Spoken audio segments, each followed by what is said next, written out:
Basta ya de indiferencia. Basta ya de impunidad. Basta ya de sicariato. Basta ya de extorsiones. Basta ya de abusos. ¡Basta ya! Somos Ciudadanos en Acción. Soy Pedro García Pelayo y digo, basta ya. ¡Basta ya! Basta ya. ¡Basta ya! Basta ya. ¡Basta ya! Basta ya. ¡Basta ya! Basta ya. Soy Walter Oyarce y digo, basta ya. ¡Basta ya!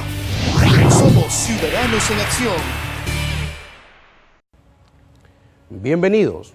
Soy el abogado César Martínez y están viendo a Ciudadanos en Acción. Este programa resulta ser muy especial, pues coincide con el fin del proceso electoral para elegir autoridades regionales y municipales para el periodo 2015-2019. En este proceso electoral, que nos deja un agrio sabor a desconfianza, la mayoría de los ciudadanos tienen la cuasi certeza que la única razón que motiva a los candidatos a participar en las elecciones es su interés en el aprovechamiento indebido del cargo público y su afán de enriquecerse ilícitamente. En esta semana nos llamó poderosamente la atención las denuncias sobre fraude electoral en el distrito de San Isidro. La mayoría de ciudadanos pensábamos que solamente existían votos golondrinos en los lugares más alejados del Perú. Pero estas denuncias nos recuerdan que en todo lugar se cuecen habas. Esperemos que el Jurado Nacional de Elecciones siga estando a la altura de las circunstancias y pueda resolver adecuadamente tan delicado tema. Para este programa entrevistamos al profesor universitario y exministro de Justicia, doctor Baldo Quesalja Rosselló, quien nos comenta sus apreciaciones y reflexiones respecto a diversos temas de actualidad política. Acompáñennos en esta interesante plática. Somos Ciudadanos en Acción. Somos Ciudadanos en Acción. Somos Ciudadanos en Acción y en esta oportunidad tenemos la grata participación en nuestro programa del doctor Baldo Quesalja Rosselló. Él es abogado especialista en Derecho de Propiedad Intelectual y Derecho al Consumidor, catedrático universitario de la Universidad Católica, un prestigioso abogado. Doctor Quesalja, bienvenido a Ciudadanos en Acción. Muchas gracias al programa Ciudadanos en Acción. Doctor Quesalja, ¿qué reflexiones le merece las pasadas elecciones municipales y regionales del 5 de octubre? Bueno, si hiciéramos un recuento republicano, no son muchas las ocasiones que en nuestra vida política han habido elecciones. En esta ocasión han habido elecciones. Y han habido elecciones con problemas en determinados sitios. Pero en muchos otros la población ha acudido con entusiasmo a depositar su voto. Ese es el primer asunto. El acostumbrarse a que se hayan procesos electorales es una buena práctica democrática. La segunda reflexión es que los resultados son en muchos lugares decepcionantes. Habría que preguntarse por qué y cuándo se inicia este proceso. Pero lo que no cabe duda es que son decepcionantes porque ha habido un alto número de candidatos con antecedentes cuestionables desde el punto de vista ético y desde el punto de vista político. De otro lado, también pone de relieve la fragmentación política en el país como consecuencia de un proceso sociológico, digamos, y económico de gran impacto en los últimos 25 años. Doctor Quesalja, ¿tiene la ética cabida en el quehacer político de una comunidad? Bueno, yo creo que la ética tiene cabida en la vida de todos los seres humanos prácticamente desde que tienen uso de razón. Y en cualquiera que sea de las actividades en las cuales trabaje, porque la ética es una opción finalmente personal.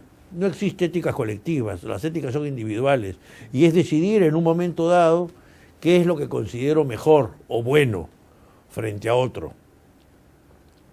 Pero la ética se basa en el individuo en determinados conocimientos y creencias. También puede haber un concepto de ética equivocado, dogmático, excluyente, pero puede también haber una ética que sea compartida y respetable, pues respetuosa con las ideas de los demás. Esa ética, que es la ética de la libertad y de la igualdad, es la ética democrática, que en el Perú, a pesar de que esto se ha iniciado en Occidente hace ya más de 200 años, en el Perú recién se está conformando, se está llegando a ser una realidad. ¿Por qué? No hay teórico en materia política que no señale que para el ejercicio natural de la política se requiere por lo menos haber superado cierta base mínima material. Sin una educación básica y sin la satisfacción de ciertas necesidades mínimas económicas y educativas, no es posible el ejercicio democrático. En el Perú, hemos tenido una pobreza tan aguda y tan alto porcentaje, es un proceso en el cual nuevas capas sociales y nuevas generaciones se están incorporando en la actividad política. En consecuencia, la ética, en el caso de la política peruana, tiene también que examinarse desde este cambio histórico, desde esta perspectiva. El Jurado Nacional de Elecciones y la OMPE, a los inicios de los procesos electorales, hicieron una grave denuncia de la incursión del crimen organizado y del narcotráfico en la actividad política. ¿Esto usted considera que es reciente o que ya es un fenómeno que ha ido aconteciendo, pero que ha llegado a destacar de tal manera que ya resulta insoslayable? Yo creo que pasa en lo segundo. Yo creo que es un proceso que viene de años atrás. Sería muy largo explicar las causas, quizás, pero las causas son muy variadas, eso podemos decir. Es un proceso que ahora comienza a tener visibilidad.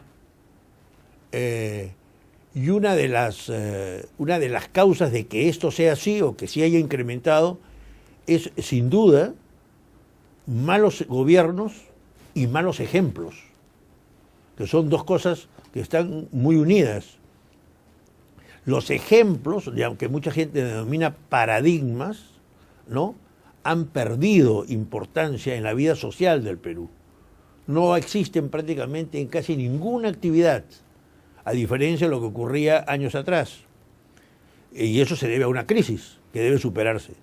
Gobiernos como el del Fujimori, personajes políticos tan cuestionados como García, actos evidentemente que no pueden soportarse o no pueden justificarse como los de Toledo, y muchos otros, que son, vamos a decir, las máximas autoridades políticas, crean un efecto. Si a eso se acompaña una visión de la vida cotidiana en que lo único que vale es el ingreso económico, entonces entramos en un proceso de crisis incuestionablemente. Entonces cualquier medio para obtener un beneficio económico resulta valedero. En efecto. Aun cuando inmoral, no importa, pero válido para los objetivos. Pero eso, y esto es lo importante que hay que resaltar, hace perder el sentido de solidaridad.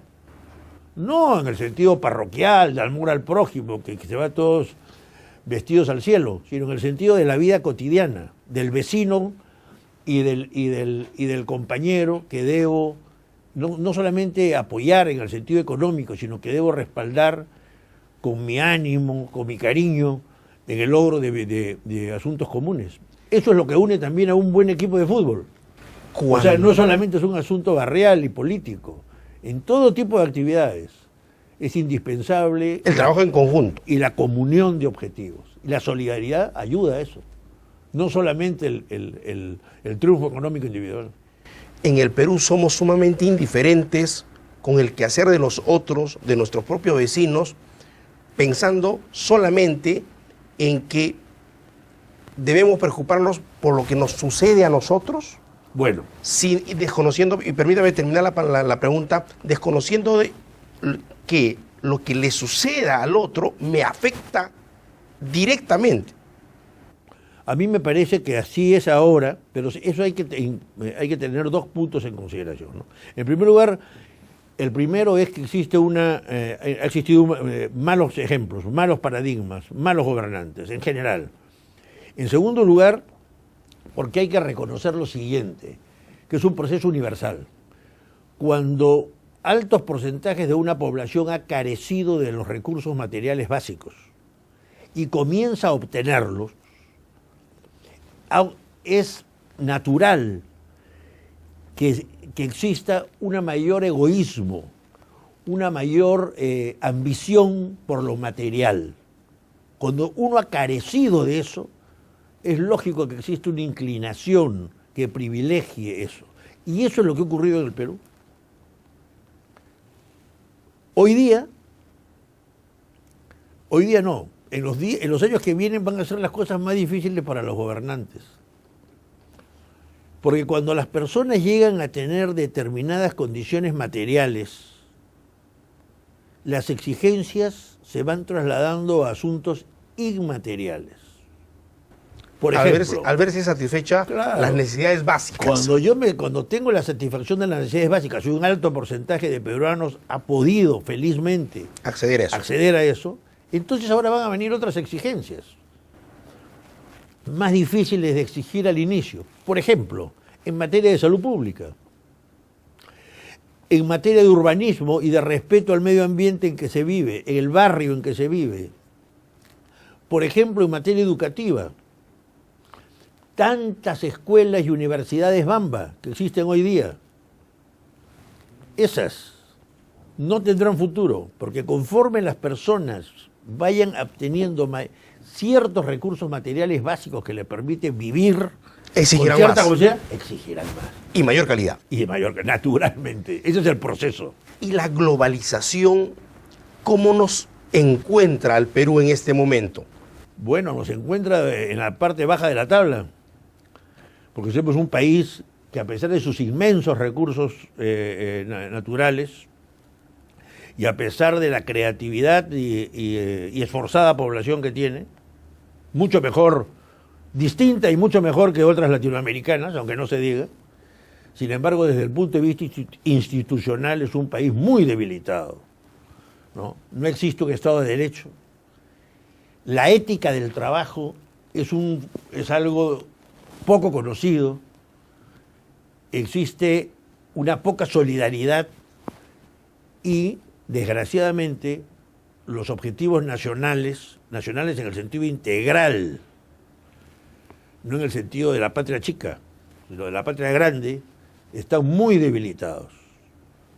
No existen movimientos latinoamericanos importantes que pongan de relieve la posición que debe tener este subcontinente en el mundo. Doctor Cresalja, luego del fenómeno político-social más importante del siglo XX, el fenómeno del terrorismo entre los 80 y casi mediados de los 90, prácticamente ha desaparecido la discusión ideológica y filosófica de las universidades. Usted que ha podido transitar, al ser catedrático universitario tantos años, diferentes momentos de la historia, ¿qué nos puede comentar respecto a la formación de la conciencia política o la conciencia ideológica que se produce hoy en las universidades? Bueno, es muy difícil generalizar sobre lo que sucede en todo el sistema universitario, ¿no? Habría en primer lugar que apreciar lo que sucede en las mejores universidades, ¿no? Que no son muchas. En primer término, la universidad es un lugar de conocimiento y, en consecuencia, de diálogo con personas que no necesariamente piensan igual que uno. Es un lugar de lectura y de meditación. Eso es la universidad. También de diversión y de deporte. Debería ser, no lo es en el Perú.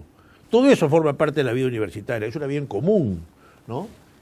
Y es un lugar, en consecuencia, en que lógicamente las personas se enteran de las situaciones políticas y adoptan una posición X. Es un lugar natural. Es bueno que así ocurra. Eso no debe ser criticado. Al contrario, debe ser fomentado. Pero optar por lo político en el sentido verdadero, no en el sentido de la trafa cotidiana con que se habla con frecuencia, implica un cierto renunciamiento, porque es una misión. Integrarse y participar de un movimiento político implica un renunciamiento. implica que voy a quitar horas a determinado tipo de actividades que me pueden ser muy gratificantes en lo individual para compartirlas con otros, para tener ideas comunes. Si no existe esa mínima disciplina y renunciamiento, no habrá triunfo en ninguna actividad. Es indispensable hacerlo. La actividad política es una actividad colectiva. Es cierto que hay personas que tienen una mayor capacidad de liderazgo que otras. Es incuestionable. Eso viene con los genes. Nadie lo sabe. Pero se soporta, está cimentada en un conjunto de acciones de personas que piensan parecido o igual en beneficio de los demás. La política desde esa perspectiva, no como la piensan la gran mayoría de los jóvenes de hoy en el Perú, es una actividad de gran importancia y vamos a decir de gran trascendencia. ¿Constituye un reto para la universidad hoy día generar esa visión de actividad política, de postura política, de convivencia política? Forma parte de los fines de la universidad. ¿Cuántas universidades lo cumplen? Poquísimas. Hay ahí un problema muy serio desde el punto de vista del profesorado y también de la disciplina. No hay ninguna actividad en ninguna parte del mundo, desde la más sencilla y elemental, desde la práctica de un deporte, hasta la tarea científica más compleja, que no requiera un gran esfuerzo y un gran sacrificio para triunfar, para obtener logros. Si no, lo demás es noticia cotidiana, chisme.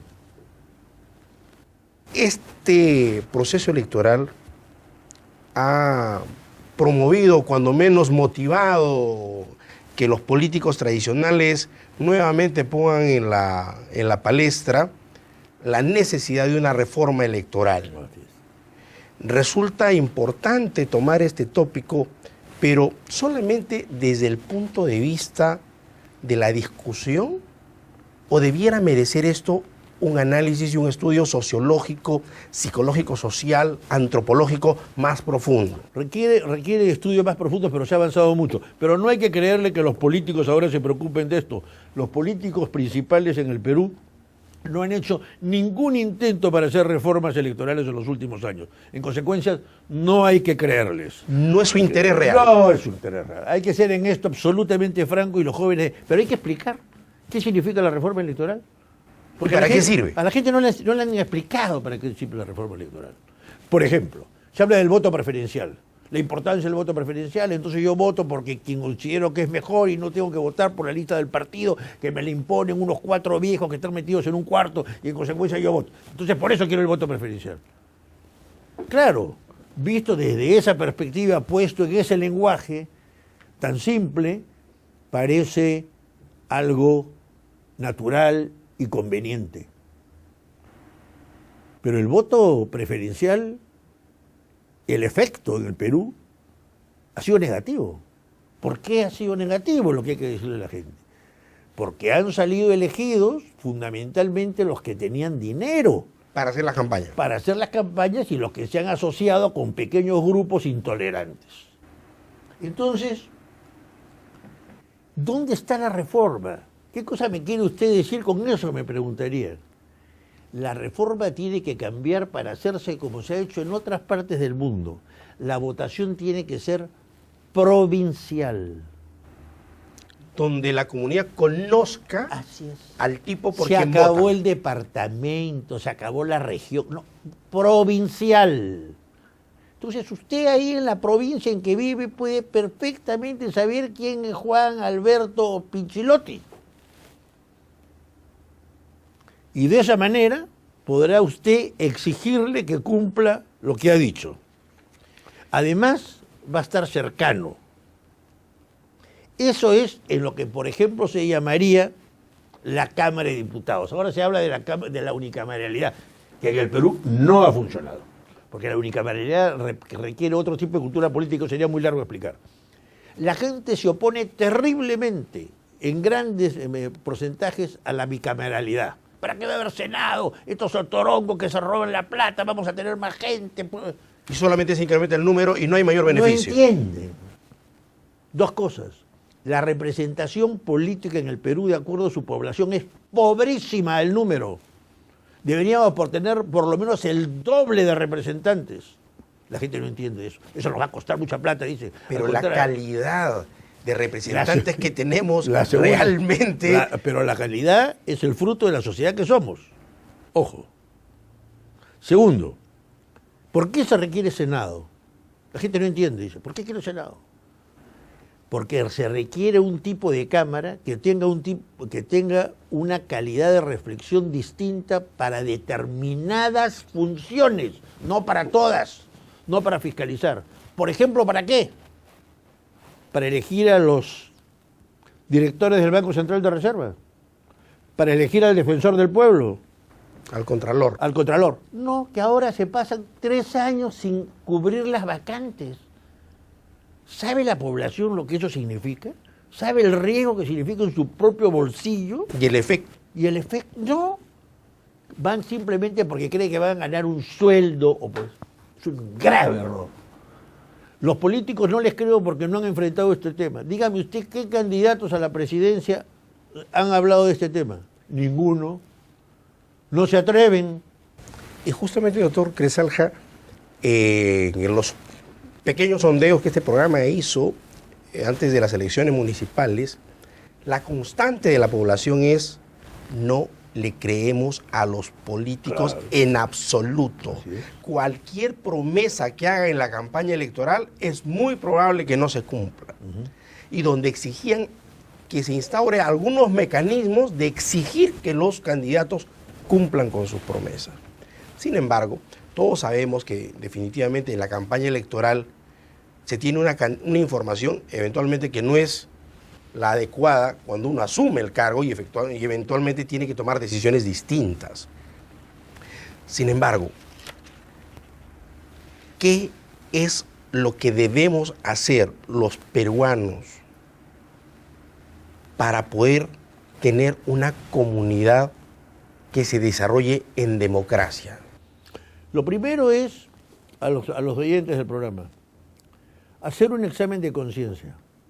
Sentarse en la mesa de su casa, por modesta que sea, alrededor de la familia, y preguntarle, y preguntarse a sí mismos, ¿para qué quieres participar en política? ¿Para qué quieres ser concejal, diputado o empleado de determinado organismo estatal? Si me contestas a decir, porque me quiero beneficiar, entonces te voy a decir que es lo mismo que sucedía en la colonia y en los primeros años de la República. El Estado es un botín que me tengo que repartir. El Estado no me pertenece, es de otros. Muy bien. Voy a aceptar esa crítica en una república oligárquica.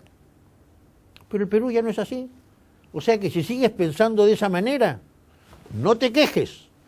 Le diría yo en la mesa de la casa, no te quejes si mañana tienes un empleado o un obrero o un compadre que te roba. Porque para él también tú serás el Estado. Eres el botín a repartir. Mientras exista ese tipo de mentalidad, no habrá progreso. Porque ¿cuál es el tema de fondo? El verdadero tema de fondo es la falta de confianza en el vecino y en el prójimo. Un país sin confianza es un país destinado a la derrota en la guerra y en los negocios y en la cultura. Confianza. Confianza significa que creo en mi prójimo. No puedo decir con facilidad, es que solamente creo en mi enamorada y no creo en nadie más o en mi enamorado. Son los únicos que creo porque me apachurran en la noche y entonces creo en ellos. Eso es una versión... Ya ni siquiera en eso se confía. Eso es una versión absolutamente pobre de la vida en común. Yo no soy un cura de parroquia hablando de este tipo de cosas. Por ejemplo, ¿qué mayor manifestación de falta de confianza que las lisuras de Natal a Málaga a las chicas? A la mayoría de la gente le parece estupendo. Natalia tiene carácter, mira cómo las trata. Esa es la única forma en que pueden ganar. Me parecen unos pobres diablos los que piensan así. Y me parecen unos pobres diablos los padres de esas chicas que permiten que a sus hijas las traten así. Me la puede usted pasar. Voy a ser lo más impopular con esto que estoy diciendo. Sin embargo, lo creo fervientemente. Y resulta así no necesario. se construye nada. Tienes que convencer, tienes que explicar, tienes que crear un ánimo compartido y tienes que tener alegría. Lo que decía Abelardo Sánchez León. Las cubanas perdían pero se seguían riendo y las peruanas ganaban con una cara de tristeza que parecía que estaban perdiendo. ¿Qué es eso? ¿Por qué? Porque hay verticalidad. Porque insulto si no ganas. Porque hay imposición. Porque hay imposición. No tengo el gozo, con Z, gozo, de hacer deporte, de practicar, de ganar, porque de trabajar. me gusta, porque eso es lo que quiero. Ese sentido es el triunfo. Lo demás siempre te llevará a la derrota. Será eventual, un gol un día, un mate otro, pero no. Eso no permanece en el tiempo. Infinitamente agradecidos por su tiempo, por sus comentarios realmente compartidos. Y ciertamente esta iniciativa ciudadana que es Ciudadanos en Acción nace de una sensación de inseguridad tan grave, una experiencia personal que nos ha permitido tener esta plataforma televisiva para compartir experiencias tan interesantes como la suya, en donde definitivamente cada uno de nosotros, si no entendemos y no aceptamos que la vida en común importa compromiso en común, realmente no tendremos un mejor futuro y merecemos tener un mejor futuro. Doctor Quesalja, nuevamente agradecido por sus palabras. Muchas gracias, doctor. Y lo comprometo en otros momentos a poder compartir y comentar, por ejemplo, en la necesidad de la reforma en el Ministerio Público y en el Poder Judicial, en nuestro sistema judicial, como una necesidad imperante en nuestro país. Muchas gracias, doctor, y muchas gracias a los oyentes de este programa. Hemos estado con el doctor Waldo Quesalja Rosselló y regresamos en breves momentos. Somos Ciudadanos en Acción. Compartimos en gran medida las reflexiones de nuestro invitado y resulta gratificante encontrar cada vez a más ciudadanos como el doctor Quesalja preocupados por la grave crisis ética que afecta a nuestra sociedad y a la política en particular. Seamos los peruanos conscientes de dejar la indiferencia para tomar las riendas de nuestro porvenir y ser mejores personas para tener mejores familias, una mejor comunidad y una mejor nación.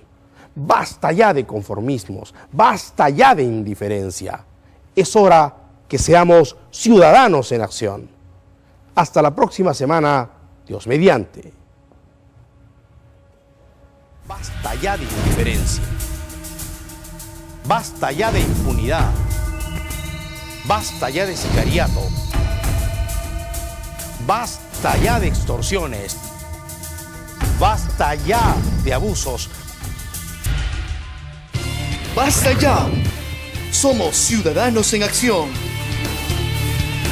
Soy Pedro García Pelayo y digo, basta ya. Basta ya, basta ya, basta ya, basta ya, basta ya, basta ya, ¡Basta ya! Basta ya. Soy Walter Oyarce y digo, basta ya. ¡Basta ya! Somos Ciudadanos en Acción.